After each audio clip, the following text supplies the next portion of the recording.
సర్దార్ పటేల్ 150వ జయంతి ఉత్సవాలను దేశవ్యాప్తంగా ప్రధానమంత్రి శ్రీ నరేంద్ర మోడీ గారి యొక్క ఆధ్వర్యంలో దేశవ్యాప్తంగా అన్ని ప్రాంతాల్లో యూనిటీ మార్చ్ నిర్వహించాలని చెప్పి ప్రభుత్వం నిర్ణయించడం జరిగింది.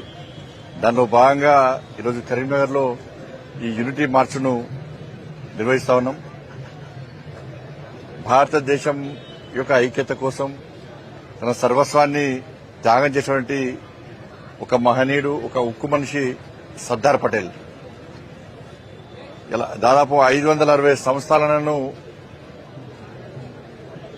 ఒకే జెండా కింద తీసుకొచ్చి ఈ దేశాన్ని ఏకం చేసినటువంటి మహనీయుడు సర్దార్ పటేల్. వాళ్ళ ఆయన స్ఫూర్తిగా తీసుకొని ఆయన చరిత్రను తిరమరు కాకుండా భావి తరాలకు అందించాలని చెప్పి ఒక ఉద్దేశంతో యువతలో ఒక స్ఫూర్తి నింపాలి. ఆయన దేశం కోసం ఏ విధంగా త్యాగం చేసిండు, ఏ విధంగా ధైర్యంగా పోరాటం చేసిండు, ఏ విధంగా ఈ దేశం కోసం కఠిన నిర్ణయాలు తీసుకోవడం చెప్పి ఆ విషయాన్ని భావితరాలకు అందించాలనే ఉద్దేశంతోనే ఈరోజు ఈ యూనిటీ మార్చ్ను దేశవ్యాప్తంగా నిర్వహిస్తా ఉన్నాం. ముఖ్యంగా తెలంగాణ రాష్ట్రానికి సంబంధించి ఆ రోజు తెలంగాణను పాకిస్తాన్లో కలపాలని చెప్పి ఇవాళ నిజాం కుట్రలు పడుతున్న సందర్భంలో, స్వతంత్ర రాజ్యంగా ఉంచాలని చెప్పి కుట్ర పడుతున్న సందర్భంలో ఇవాళ నిజంగా సర్దార్ పటేల్ లేకుంటే ఇవాళ తెలంగాణ అనేది పాకిస్తాన్లో కలిస్తే ఇలా తెలంగాణ మరో పాకిస్తాన్ గానో, మరో శ్రీలంక లాగానో, మరో బంగ్లాదేశ్ లాగా ఆకలి కేకలతో ఇవాళ అల్లకల్లోలమే పరిస్థితి ఉన్న విషయాన్ని తెలంగాణ సమాజం గుర్తుంచుకోవాలి. మరి తెలంగాణ భారతదేశంలో విలీనం కాకుంటే, తెలంగాణకు స్వాతంత్ర్యం రాకుంటే, తెలంగాణ స్వతంత్రంగా ఉంటే తల్లి భారతమాత కడుపులో క్యాన్సర్లా ఉంటుందన్నటువంటి ఒక విషయాన్ని స్పష్టం చేసి ఆపరేషన్ పోలో పేరుతోని తెలంగాణకు విముక్తి కలిగినటువంటి గొప్ప మహనీయుడు సర్దార్ పటేల్. అందుకే సర్దార్ పటేల్ కు తెలంగాణకు ఒక అవినాభావ సంబంధం. మరి తెలంగాణ సమాజం ముఖ్యంగా సర్దార్ పటేల్ గుర్తించాల్సిన అవసరం ఉంది. దాంతోపాటు ఐపీఎస్, ఐఏఎస్ సంబంధించి ఆధునిక సివిల్ సర్వీసెస్ ను స్థాపించడంలో ప్రముఖ పాత్ర పోషించిన వ్యక్తి సర్దార్ పటేల్. కాబట్టి అటువంటి యొక్క వ్యక్తిని వాళ్ళ స్ఫూర్తిగా తీసుకోవాలని చెప్పి ఒక మంచి ఆలోచనతోని దేశవ్యాప్తంగా ఈ యూనిటీ మార్చ్ తీసుకొస్తున్నాం. కాబట్టి అన్ని రాష్ట్ర ప్రభుత్వాలు కూడా ఈ కార్యక్రమాన్ని ఘనంగా నిర్వహిస్తున్నాయి. ప్రధానమంత్రి గారు, కేంద్ర ప్రభుత్వం ఒక నిర్ణయం తీసుకున్నది, సర్దార్ పటేల్ ను స్ఫూర్తిగా తీసుకుని ముందు ఇటువంటి యాత్రలు చేయాలని చెప్పి అనేక కార్యక్రమాలు ఈ 150వ జయంతి సందర్భంగా కేంద్ర ప్రభుత్వం ఆధ్వర్యంలో నిర్వహిస్తా ఉన్నాం. కాబట్టి అందరూ కూడా యువత అంతా కూడా మనం చూస్తున్నాం, యువత రాజకీయాల్లోకి రావాల్సిన అవసరం ఉంది.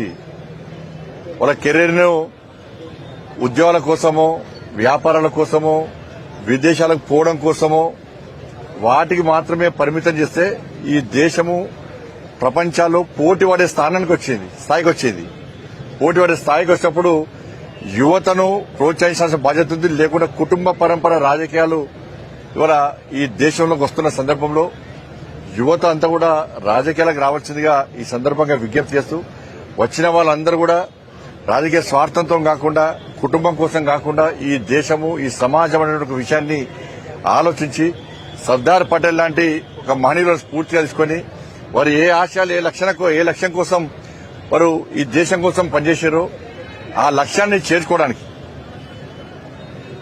వాళ్ళ ఆశయాలు నెరవేర్చడానికి నరేంద్ర మోడీ గారు ఏ విధంగా కష్టపడి పనిచేస్తున్నారో వారికి చేదోడు వాదోడుగా ఉండడానికి, అందరు భాగస్వామ్యం కావడానికి యువత అంతా రావాలని చెప్పి ఈ సందర్భంగా అందరికీ అప్పీల్ చేస్తూ, అందుకే ఆ యువతను ప్రోత్సహించడానికే ఈరోజు యువత ఆధ్వర్యంలో, అందరు ప్రతి ఒక్కరి ఆధ్వర్యంలో, ముఖ్యంగా యువతను ప్రోత్సహించాల ఆధ్వర్యంలో ఆలోచనతో ఈరోజు ఈ యూనిటీ మార్చ్ను నిర్వహిస్తా ఉన్నాం. అందరికీ నమస్కారం.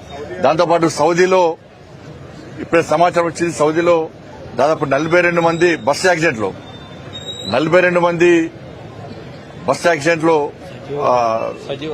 మరణించడం జరిగింది.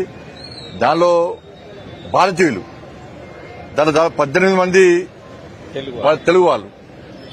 ఇప్పుడే కేంద్ర ప్రభుత్వం ఆల్రెడీ అన్ని రకాలుగా చర్యలు తీసుకుంటున్నది.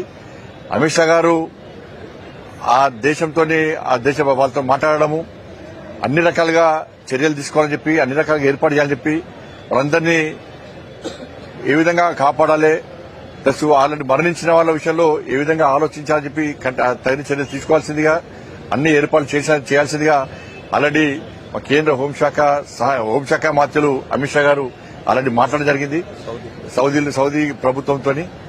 ఒకటి మరణించడం చాలా దురదృష్టకరం. ఎవరైతే గాయపడ్డారో ఎవరుతున్నారో కొంచెం వాళ్ళ వెంటనే ఆ గాయానికి కోలుకోవాలని చెప్పి, చనిపోయిన వారికి ఒక కుటుంబాలకు ఆత్మశాంతి కలగాలని చెప్పి, ఎవరైతే గాయపడ్డారో వెంటనే త్వరితగతిన కోలుకోవాలని చెప్పి కోరుకుంటున్నాను. అందరూ నమస్కారం.